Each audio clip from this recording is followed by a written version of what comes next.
CUET UG 2026 का application form आ चुका है। एक छोटी गलती और आपका पूरा साल बर्बाद। चाहे आपके एग्जाम में 100% मार्क्स ही क्यों ना आए, लेकिन अगर आपने फॉर्म भरते समय गलत डॉक्यूमेंट्स या गलत सब्जेक्ट कॉम्बिनेशन चूज करें तो हो सकता है कि आपको इस साल यूनिवर्सिटी एडमिशन ना दे। इस वीडियो में हम बात करेंगे कि कौन कौन से वो डॉक्यूमेंट्स हैं और उनको किस तरीके से आपको अपलोड करना है फॉर्म में ताकि आपका फॉर्म रिजेक्ट ना हो। कौन सी वो बेस्ट डेट है जिसमें आपको एप्लीकेशन फॉर्म भरना है ताकि इसका बेनिफिट आपको एग्जाम वाले दिन देखने को मिले। कौन से वो बेस्ट सब्जेक्ट कॉम्बिनेशन है आपके अकॉर्डिंग उस यूनिवर्सिटी के लिए, उस कोर्स के लिए जो कि आपको फिल करने चाहिए, या वैसा बेस्ट सब्जेक्ट कॉम्बिनेशन जो कि आपको maximum universities and maximum course के लिए एलिजिबल बनाता है। हम उन कॉमन मिस्टेक के बारे में बात करेंगे जो हर साल बच्चे करते हैं और जिनकी वजह से बच्चों का एडमिशन होते होते रह जाता है। तो आपको भी वो गलतियां नहीं करनी है, तो पूरा डिटेल में डिस्कस करेंगे। आप जो भी यूनिवर्सिटीज को टारगेट कर रहे हो, जिस भी कोर्स को टारगेट कर रहे हो, ठीक है, बिना हिचके कमेंट बॉक्स ओपन है और इंस्टाग्राम का लिंक ओपन है, वहां पे मेरे को कमेंट कर दो कि भैया इस कोर्स के लिए इन यूनिवर्सिटीज के लिए मेरे लिए बेस्ट सब्जेक्ट कॉम्बिनेशन बता दो जिसको मैं तैयारी करूं आंख बंद करके। ठीक है, मैं हर कमेंट्स का रिप्लाई करूं। मेरा नाम प्रवीण है और अगर आप इस साल DU, BHU, JNU जैसी top central university CUET UG के थ्रू डिफरेंट कोर्सेज के लिए BA, BSc, BCom, BBA, BTech के लिए आप जाना चाह रहे हो और उसमें आप एडमिशन लेना चाह रहे हो, तो मैं सबसे पहले एडवाइस करूंगा आप जाओ, चैनल को सब्सक्राइब कर लो। इस चैनल पे आपको ऑथेंटिक इन्फॉर्मेशन, टाइम से पहले इन्फॉर्मेशन, वो जानकारी जो कि मिलना उतना पॉसिबल नहीं होता, वो सारी की सारी इन्फॉर्मेशन आपको इस पर्टिकुलर चैनल पर मिल जाएगी। तो चैनल को जाओ और सब्सक्राइब कर लो। चलिए सबसे पहले बात करते हैं इंपॉर्टेंट डेट से जो कि आपके दिमाग में होनी ही चाहिए। देखिए, आपका जो CUET UG 2026 का जो फॉर्म है वो 3 जनवरी से लेकर 30 जनवरी तक ओपन है। इस बीच में आपको फॉर्म भर लेना है। पेमेंट की जो लास्ट डेट है वो आप इस बीच में कभी भी कर सकते हैं और 31 तारीख इसकी लास्ट डेट है। 2 से लेकर 4 फरवरी के बीच में आपकी करेक्शन विंडो ओपन करी जाएगी और करेक्शन विंडो इन जनरल कुछ चीजों को करेक्ट करने के लिए होती है, सारी चीजों को करेक्ट करने के लिए नहीं होती है। तो हो सकता है कि कोई आप ऐसी गलती कर दो जिसको बाद में करेक्शन विंडो में भी ठीक करने का मौका ना मिले। इस साल NTA ने CUET UG का जो फॉर्म है पिछले साल और या उसके पिछले साल के कंपैरिजन में 2 महीने पहले आउट करा। हर बार जो फॉर्म होता था वो आपका मार्च के फर्स्ट वीक में या फरवरी के एंड में आता है, लेकिन इस बार जनवरी के फर्स्ट वीक में आया।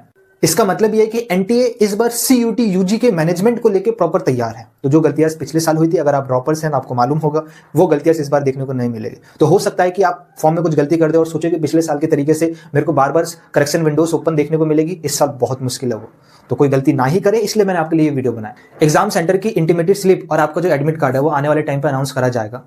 लेकिन अगर हम बात करेंगे एग्जाम की टेंटेटिवली डेट क्या रखी गई है, तो 11 मई से लेकर आपका 31 मई के बीच में एग्जाम कंडक्ट करा जाएगा। और मान के चलिए इसी बीच में आपको कंडक्ट करा जाएगा, 1-2 दिन आगे ही हो सकता है, पीछे नहीं हो पाएगा। तो ज्यादा से ज्यादा 11 के बदले 12, 13 या 15 जो भी ऑफिशियल जानकारी हमें NTA की तरफ से मिल सकती है वो मैं आपको टाइमली लाके पहले या टाइम से पहले आपको बता दूंगा।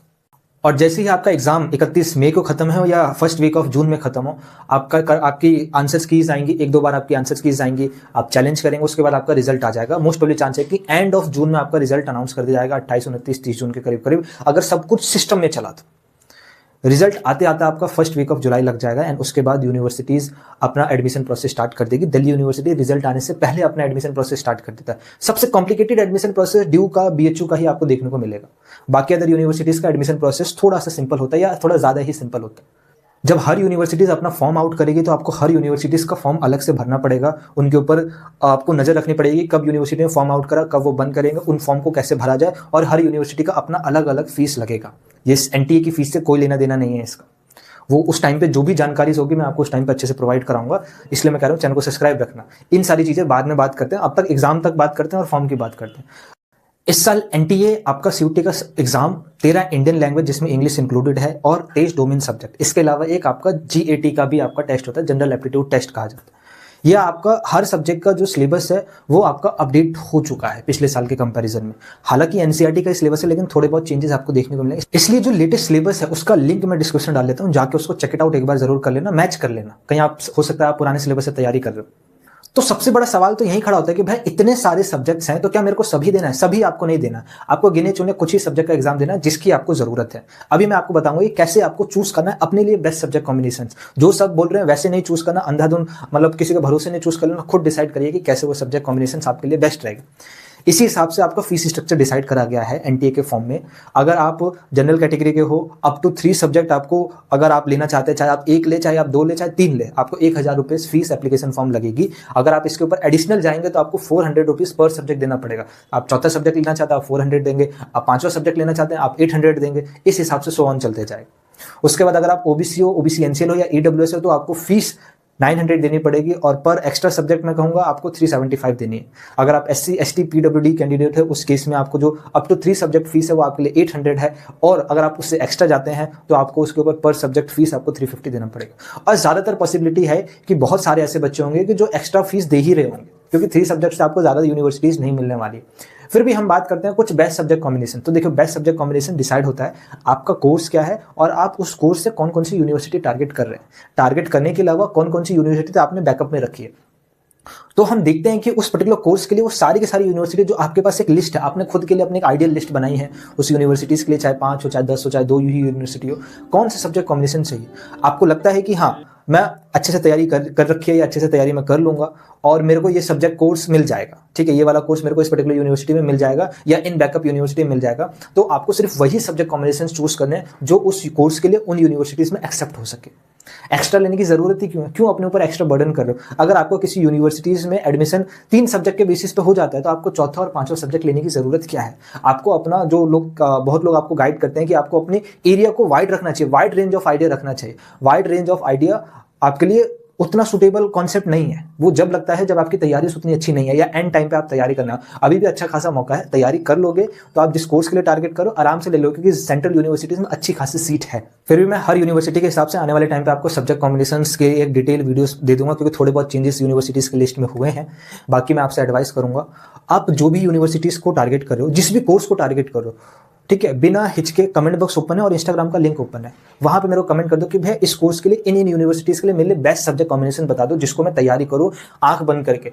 ठीक है, मैं हर कमेंट्स का रिप्लाई करूंगा, अपना जरूर बताना, इससे मैं हर बच्चों को इंडिविजुअल गाइड कर पाऊंगा कि आपको सिर्फ एक लैंग्वेज या जीटी देना है, या एक लैंग्वेज एक डोमेन जीटी देना है, या एक लैंग्वेज 3 डोमेन देना है, या एक लैंग्वेज 3 डोमेन और जीटी देना है, या एक लैंग्वेज 2 डोमेन देना है। इस तरीके के मैं मल्टीपल्स ऑप्शंस आपको बता पाऊँ। अब सब्जेक्ट लिस्ट हो जाती है और सब्जेक्ट के बारे में जानकारी हो जाती है तो फॉर्म में आप अच्छे सब्जेक्ट भर पाओगे। फॉर्म में आपको यूनिवर्सिटीज तो चूज करनी है नहीं, तो यूनिवर्सिटीज का उतना टेंशन लेना नहीं है। जितनी भी यूनिवर्सिटी पार्टिसिपेट करिए आप सब में फॉर्म अप्लाई कर सकते हैं जब उनका फॉर्म आउट होगा। अब बात करते हैं कि भैया फॉर्म में कौन कौन से डॉक्यूमेंट्स लगेंगे और फॉर्म कब भरना है। तो सबसे पहले बात करते हैं फॉर्म कब भरना है। देखो, पेपर्स को ऑब्जर्व करते हुए कुछ पैटर्न्स हमने देखे हैं पिछले कई सालों में कि पेपर्स के जो डिफिकल्टी लेवल है वो शिफ्ट वाइज बदलते रहता है। कहते हैं कि स्टार्टिंग की जो शिफ्ट रहती है उसमें पेपर इजी रहता है, बीच की जो शिफ्ट रहती है उसमें पेपर मॉडरेट रहता है, और एंड में आते आते शिफ्ट में क्या होता है, एग्जाम हार्ड होता है। नॉर्मलाइजेशन इसलिए कराया जाता है। लेकिन कभी कभार ऐसा हो सकता है कि आपने तैयारी अपनी मॉडरेट या इजी लेवल से करी हो, लेकिन आपको पेपर में हार्ड वाले बैठा दिया गया। तो कितना भी नॉर्मलाइजेशन करा जाए, लेकिन अगर आप वहां पे भी स्कोर नहीं कर पाएंगे तो नॉर्मलाइजेशन में भी आपके मार्क्स उतने इंक्रीज नहीं कर पाएंगे। नॉर्मलाइजेशन का मतलब है कि सबके डिफिकल्टी लेवल को मिला के हर बच्चे के मार्क्स को उस लेवल से इंक्रीज कर देना, जिनका भी कम है और जिनका ज्यादा है उनको डिक्रीज कर देना। कहने का मतलब ये, तो आप तैयारी तो करके गए हो ऐसे सिलेबस, ऐसे टॉपिक की जो आपको लगता है कि मैं कर ही दूंगा, लेकिन अगर आपका एग्जाम हार्ड हो जाता है तो नॉर्मलाइजेशन का आपके ऊपर ज्यादा इफेक्ट दिखेगा नहीं। तो देखिए, ना ही फॉर्म आपको बहुत एंड में भरना है, क्योंकि जितना ज्यादा एंड में भरेंगे मोस्ट प्रोबेबली चांस है कि आपका नंबर आते आते एग्जाम बहुत डिले हो जाए। ठीक है, तो आपकी शिफ्ट एंड में चल रही होगा और वहां पे एग्जाम का लेवल हार्ड होगा। ये आपको कोई नहीं बताता, मैं अपनी तरफ से आपको गाइडेंस दे रहा हूँ। ऐसी चीजें हमने ऑब्जर्व करी और हर साल बच्चों को गाइड करे, पिछले साल भी बच्चों को इस तरीके से एडवाइस करे तो उनका अच्छा खासा आउटपुट आया, एग्जाम में ऐसे बेनिफिट्स देखने को मिले। प्लस आपको अर्ली स्टेज में एग्जाम फॉर्म नहीं भरना है। जैसे अभी लोग बहुत भर रहे हैं, पहले तो फॉर्म गलती से करते हैं वो तो ठीक है, लेकिन अर्ली स्टेज में फॉर्म भरने से ऐसा हो सकता है कि आपका एग्जाम फॉर्म बहुत जल्दी आ जाए। एग्जाम तो आपका जल्दी हो जाएगा, मान लीजिए आपका एग्जाम फॉर्म बहुत जल्दी आ गया और एग्जाम भी बहुत ईजी आया, लेकिन अगर एग्जाम का क्वेश्चन जो आप प्रैक्टिस करके गए वैसा नहीं हुआ, अचानक से सिलेबस चेंज कर दिया गया, आप किसी टॉपिक को प्रिपेयर करके गए थे और आपको लग रहा था कि इसी तरीके के क्वेश्चंस पूछे जाएंगे, लेकिन एंड टाइम पे क्वेश्चंस बदल दिए गए। पिछले साल हुआ है, पिछले साल के इंग्लिश के सिलेबस में ऐसा हुआ है। ऐसे सब्जेक्ट जिनका सिलेबस उतना स्पेसिफिकली डिफाइंड नहीं है, जैसे कि लैंग्वेज हो गया, जैसे कि आपका जीटी हो गया, उनके सिलेबस उतने डेफिनेटली डिफाइंड नहीं है। तो आप तैयारी एक स्पेसिफिक टीचर के भरोसे कर रहे हैं और वो टीचर भी अच्छी तरीके से गाइडेंस करके, ऑब्जर्व करके आपको पढ़ा रहा है, लेकिन एंड टाइम पे अगर एग्जामिनेशन सेंटर में पेपर सेट करने वाले ने पेपर का फॉर्मेट ही चेंज कर दिया तो वो डिफिकल्टी आपको फेस करनी पड़ेगी। आप कितनी भी अच्छी तैयारी करके गए, वो दिन खराब चले गया, आपके मार्क्स में वो खराब ही नंबर आएगा, कोई नहीं देखेगा कि आपने क्या अच्छी तैयारी करी थी। तो इसलिए मैं आपको एडवाइस करूंगा एक पर्टिकुलर डेट, और मेरे अकॉर्डिंग वो डेट रहेगी 18 जनवरी से लेकर 22 जनवरी के बीच में आपको फॉर्म भर देना चाहिए। इससे क्या होगा, ना ही आप अर्ली स्टेज वाले बच्चे होंगे, ना ही आप एंड स्टेज वाले बच्चे होंगे, और मेरे को उम्मीद है कि बहुत कम ही लोग वीडियोस देखेंगे। तो जब तक आप, अगर आपके पास ये वीडियोस पहुंची तो इस अकॉर्डिंग ही आप इस बीच में अपना फॉर्म भरना। फॉर्म भरते समय 2 चीज़ का ध्यान रखना। पहली बात, फॉर्म खुद से भर सकते हो ज़्यादा बेटर है। ठीक है, खुद से भरो, कैसे भरना है मैं बता दूंगा। फॉर्म खुद से भरो, मोबाइल से भी भरा जा सकता है, लैपटॉप से भी भरा जा सकता है। साइबर कैफे वाले का अवॉइड करो, पिछले कई साल मतलब पिछले साल वाले बच्चों के अभी तक मेरे पास कॉल आते हैं कि भैया हमारी फीस इस पर्टिकुलर यूनिवर्सिटीज़ में अटक गई है, फंस गई है, रिफंड वापस नहीं मिल रहा है, क्योंकि उन्होंने साइबर कैफे वालों का नंबर दिया है, उनको बैंक डिटेल अपडेट करनी है, जिनका पैसा जाना तब तक जा चुका है। तो फॉर्म भरते समय खुद से भरो, बैंक डिटेल देते समय खुद की बैंक डिटेल दो, पेमेंट करते समय खुद के पेमेंट अकाउंट से पेमेंट करो। कैश ले जाके साइबर कैफे को देने की जरूरत नहीं है। साइबर कैफे वाले से बोलो कि हम पेमेंट कर देंगे, आप बस वो क्यूआर दो, ठीक है। इससे ये फायदा होता है कि हो सकता है आपने ड्यू में एडमिशन लिया, बीएचयू में एडमिशन लिया, बीएचयू में आपका ज्यादा इंटरेस्ट हुआ, लेकिन ड्यू का एडमिशन पहले होता है। अब आपको ड्यू से विड्रॉ चाहिए। अब जब ड्यू से विड्रॉ आएगा, और ड्यू से विड्रॉ हो सकता है कि उस पेमेंट सोर्स में आए जिस पेमेंट से आपने पेमेंट करा था उस पर्टिकुलर कोर्स के लिए, तो उस केस में अगर साइबर कैफे वाले का नंबर दिया जाएगा तो उसके अकाउंट में पैसा जाएगा। ये कोई नहीं बताता, इसलिए तो बच्चे गलती करते हैं। ये गलती एंड में जाके दिक्कत देगी। बच्चे अभी भी मेरे से परेशान है और हमसे गाइडेंस लेते रहते हैं कि भैया कुछ करिए। हम मोस्ट ऑफ द चांस है कि ज्यादातर लोगों की हेल्प करें, पिछले साल वाले जो कनेक्ट हैं उनकी भी। जहां सब लोग सीयूटी 2026 पे फोकस करें, हम सीयूटी 2025 वाले बच्चों के साथ साथ 2026 पे भी फोकस करें। तो ये एडवाइस करूंगा, साइबर कैफे वाले को कैश पेमेंट करने की जरूरत नहीं है। अगर फॉर्म भी उनसे भरवा रहे हो तो कहो कि पेमेंट हम करेंगे, हम क्यूआर पेमेंट करेंगे, बैंक डिटेल हमारी लीजिए, ठीक है। उनको कैश देके पेमेंट कराने की जरूरत नहीं। बैंक डिटेल एक फॉर्म में भी भरी जाती है, वो भी बैंक डिटेल आप अपनी पेरेंट्स की ही दीजिएगा। बाकी आप घर से भी फॉर्म भर सकते हैं, वो भी बेटर रहेगा। तो देखिए, मैंने अब तक आपको बहुत सारी इंपॉर्टेंट जानकारी दे दी। प्लीज़ इसको नोट डाउन कर लीजिएगा, वरना भूल जाएंगे। वीडियो को सेफ रखिएगा। सब्जेक्ट कॉम्बिनेशंस कैसे चूज करने हैं, एग्जाम फॉर्म कब भरना है, फॉर्म भरते समय बैंक डिटेल का किस तरीके से ध्यान रखना है, ठीक है। अब बात करते हैं डॉक्यूमेंट किस तरीके से अपलोड करे जाए। तो देखिए, डॉक्यूमेंट्स में आपकी रिक्वायरमेंट क्या क्या है। डॉक्यूमेंट्स में रिक्वायरमेंट है आपकी क्लास 10th की मार्कशीट, ठीक है, अपडेटेड होनी चाहिए। मतलब क्लास 10 की जो भी मार्कशीट आपको मिली है उस मार्क्स की बात करेंगे। डिजी लॉकर की कोशिश करिएगा, अवॉइड करिएगा। क्लास 10 की मार्कशीट होगी। 12th की मार्कशीट उन बच्चों के लिए जो ऑलरेडी ड्रॉप आउट हैं, तो उनके पास ओरिजिनल 12th की मार्कशीट होगी। अगर आप ड्रॉप आउट नहीं, आप अपेयरिंग हो, ठीक है, तो आप अपेयरिंग डाल के आगे प्रोसीड कर सकते हैं, ठीक है। तो उन लोगों को आप अपेयरिंग डालिए और आगे प्रोसीड कर दीजिए। उसके अलावा आपके लिए डॉक्यूमेंट क्या, एक आईडी प्रूफ में आप ज़्यादातर आप आधार कार्ड ही डालेगा, बाकी आईडी प्रूफ आप अवॉइड ही करिएगा। तो आधार कार्ड डाल लीजिएगा, आधार कार्ड बेस्ट रहेगा। अब आधार कार्ड से आपका एक वेरिफिकेशन होगा।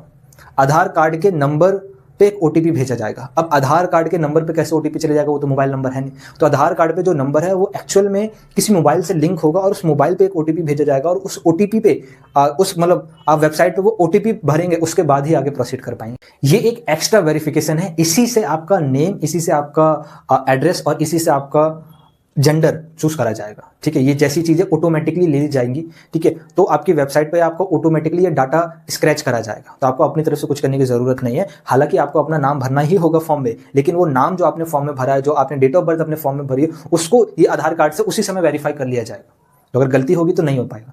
दूसरा, एड्रेस। आधार कार्ड इसलिए इंपॉर्टेंट है, यहाँ से सिर्फ आपका ही नाम लिया जाएगा, आपका पेरेंट्स गार्डियंस का आधार कार्ड से कोई लेना देना नहीं है। आधार कार्ड इसलिए इंपॉर्टेंट है क्योंकि उसमें एक एड्रेस है, और उसी एड्रेस से डिसाइड करा जाएगा कि आपका इस साल का एग्जाम सेंटर कहाँ होगा। और ये इसी साल से करा जा रहा है कि हम आधार कार्ड के एड्रेस के बेसिस पे डिसाइड करेंगे कि आपका एग्जाम सेंटर कहाँ होगा। इससे आगे जाके आपको प्रॉब्लम्स फेस करने की होगी कि अगर आप कहीं और रह रहे हैं और आपका आधार कार्ड कहीं और का है, तो जब आपका एग्जाम सेंटर चूज करने का मौका मिलेगा या आपको दिया जाएगा, अलोकेट करा जाएगा, तो वो आपको आधार कार्ड के एड्रेस के हिसाब से अलोकेट करा जाएगा। तो सबसे पहले, अगर आपके आधार कार्ड में एड्रेस में प्रॉब्लम है, उसको जाइए तुरंत अपडेट करा लीजिए, अभी भी टाइम है, अपडेट हो जाएगा। अपडेट करा लीजिए, अपडेट कराने के बाद फॉर्म भर दीजिएगा। पहले पूछ लीजिएगा कितना टाइम लगेगा, ठीक है। आधार कार्ड का सेकंड यूज ये है कि आधार कार्ड में जो नाम लिखा है, जो 10th की मार्कशीट में नाम लिखा है और जिनके पास 12th की मार्कशीट है उसमें जो नाम लिखा है, सब में सेम नाम होना चाहिए, किसी में भी मिसमैच नहीं होना चाहिए। अगर मिसमैच आपको आधार कार्ड में दिखता है तो उसको ठीक कराइए। 10th और 12th की मार्कशीट में अगर मिसमैच दिखता है तो उसको ठीक कराने में आपको बहुत लंबा चौड़ा टाइम लग जाएगा। तो आपकी एडवाइस ये है कि आप उन डॉक्यूमेंट के बेसिस पे आप आधार कार्ड चेंज करा लीजिए, बाद में जाके ठीक करा लीजिएगा। बाद में जैसे आप 10th 12th की मार्कशीट ठीक कराएंगे, फिर बाद में जाके आप आधार कार्ड भी ठीक करा लीजिएगा, चेंज करा लीजिएगा उसी का अकॉर्डिंग। वरना आपको डॉक्यूमेंट्स अपलोड करने के लिए बाद में भी टाइम दिया जाएगा। फिलहाल तो ये चल जाएगा, लेकिन बाद में भी आपको ओरिजिनल डॉक्यूमेंट अपलोड करने पड़ेंगे, और उस टाइम तक मेरे को मुश्किल है कि कोई भी बोर्ड आपको इतनी जल्दी उस मार्कशीट आपको इशू करके दे देगा। सो डॉक्यूमेंट में आपको ये ध्यान रखना है। पेरेंट्स की डिटेल की बात करेंगे तो आपके 10th की मार्कशीट या फिर आपकी क्या नाम है 12th की मार्कशीट में जो भी पेरेंट्स का, फादर और मदर का जैसा भी नाम लिखा है, आप उसी को फिल आउट करिएगा। आधार कार्ड में लगा तो आधार कार्ड का चेंज करा लीजिएगा, और इसके बेसिस पे आप अपना फॉर्म आगे प्रोसीड कर सकते हैं। यही है इंपॉर्टेंट डॉक्यूमेंट्स। और उसके अलावा कैटेगरी डॉक्यूमेंट्स एक इंपॉर्टेंट डॉक्यूमेंट्स हो जाता है उनके लिए जो जनरल कैटेगरी में नहीं है। तो कैटेगरी डॉक्यूमेंट्स में आपके पास कौन कौन से डॉक्यूमेंट्स होने चाहिए। देखिए, ओबीसी का डॉक्यूमेंट एक अलग होता है, ओबीसी एनसीएल का डॉक्यूमेंट अलग होता है। एनसीएल जब बनेगा जब आपके पास ओबीसी होगा, ठीक है। उसके बाद ईडब्ल्यूएस, ये 3 डॉक्यूमेंट्स आप कंसीडर करिए। एनटीए में ओबीसी और ओबीसी एनसीएल वाले का फीस स्ट्रक्चर तो आपको दे ही रखा है फॉर्म भरने के लिए। ये फॉर्म्स आप अभी भी अपलोड कर सकते हैं, और अगर आपके पास नहीं है तो आप बाद में अभी आप जनरल कैटेगरी से चले जाइए और बाद में आप जब किसी भी यूनिवर्सिटी का फॉर्म भरेंगे तो वहाँ पे भी आप अपनी कैटेगरी चेंज कर सकते हैं, वो मौका आपको दिया जाता है। ये 3 डॉक्यूमेंट्स तो ऐसे होगा। उसके बाद आता है एससी एसटी पीडब्ल्यूडी कैंडिडेट्स के लिए। तो देखिए, अगर हम बात करें एससी एसटी का डॉक्यूमेंट्स, आपका डॉक्यूमेंट्स हर साल नहीं बनता, जो एक बार बन गया वो वैलिड है। वो बस देख लीजिएगा कि आप, और एससी एसटी कोई सेंट्रल कास्ट नहीं होता, मतलब कि सेंट्रल का है स्टेट का है ऐसा कुछ नहीं होता। आपको बस ये देखना है आपकी जो कास्ट है, जो एससी कैटेगरी में आपके डॉक्यूमेंट में जो कास्ट है, क्या वो सेंट्रल कास्ट लिस्ट के अंदर मेरी कास्ट आती है कि नहीं आती। अगर आती है तो वो डॉक्यूमेंट आपके लिए प्रॉपर वैलिड है, नहीं आती है तो आपकी कास्ट को कंसीडर नहीं करा जाएगा, ठीक है। अब हम बात करते हैं ईडब्ल्यूएस का डॉक्यूमेंट हर साल रिन्यू कराया जाता है, और वो रिन्यू आप बाद में ही कराएंगे क्योंकि 31 मार्च के बाद रिन्यू कराया जाता है। तो अभी तो आप फॉर्म भर दीजिए, बाद में आपको दोबारा रिन्यू करा के नया फॉर्म लेके हर यूनिवर्सिटी के फॉर्म में अप्लाई करना पड़ेगा जब भी। इसलिए अभी उसके लिए कोई गाइडलाइंस आपके लिए एनटीए ने नहीं दी है। उसके अलावा आपका ओबीसी एनसीएल का डॉक्यूमेंट है, ये भी हर साल रिन्यू होता है और ये सेंट्रल का होता है। ईडब्ल्यूएस आपका सेंट्रल का ही बनाया जाता है, स्टेट का होता नहीं है, ठीक है। फिर भी चेक कर सकते हैं कि आपके स्टेट में ईडब्ल्यूएस स्टेट और सेंट्रल का अलग अलग बन रहा है कि नहीं बन रहा है। ज़्यादातर वो सेंट्रल का ही बनता है। ओबीसी स्टेट और सेंट्रल अलग अलग होता है और ये डॉक्यूमेंट्स अलग अलग बनते हैं। तो आपका जो डॉक्यूमेंट्स है वो सेंट्रल का होना चाहिए, स्टेट का नहीं चलेगा। तो सेंट्रल का बनवाओ अगर स्टेट का है तो, और बनवाने के लिए डाल दो। अभी फिलहाल चल जाएगा, आप कैटेगरी में डाल सकते हो। यहाँ पे एनटीए में उतना दिक्कत नहीं है, एनटीए बस आपको एक स्कोर कार्ड देगा, ज़्यादा प्रॉब्लम नहीं होगी। एनटीए के फॉर्म में तो आप डाल दो, ठीक है। जब आप यूनिवर्सिटी के फॉर्म में जाओगे तब तक होना चाहिए, और यूनिवर्सिटी का फॉर्म कब आ जाएगा, जून के एंड से आप कंसिडर करके चलो कि यूनिवर्सिटीज़ अपना फॉर्म आउट करेंगे जुलाई में। जब तक के लिए आपके पास डॉक्यूमेंट आ जाने चाहिए, ओरिजिनल होने चाहिए, अपडेटेड होने चाहिए, सेंट्रल के होने चाहिए। ये तीनों बातों का ध्यान रखो जब के लिए, ठीक है। और डॉक्यूमेंट्स बनवाने की डेट्स क्या होंगी, हमेशा 31 मार्च के बाद ही होती है, इससे पहले के डॉक्यूमेंट्स वैलिड नहीं होते। तो अभी भी बनवा लोगे, फिर वो 2 महीने बाद वापस आपको नया बनवाना ही पड़ेगा। फोटो और सिग्नेचर का जो साइज़ है वो प्रॉपर होना चाहिए।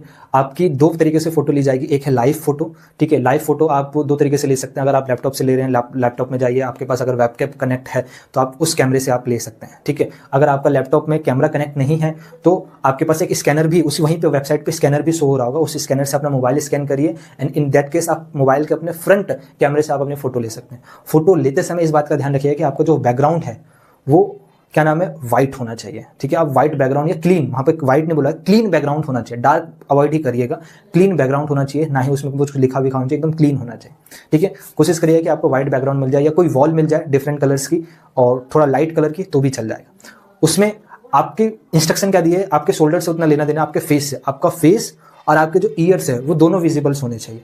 तो अगर उस समय आपको आपकी फॉर्म, अगर आपकी फोटो ठीक नहीं होती तो उसी समय तुरंत रिजेक्ट हो जाएगा और दोबारा आपको मौका दिया जाएगा कि आप दोबारा फोटो खींचो, ठीक है।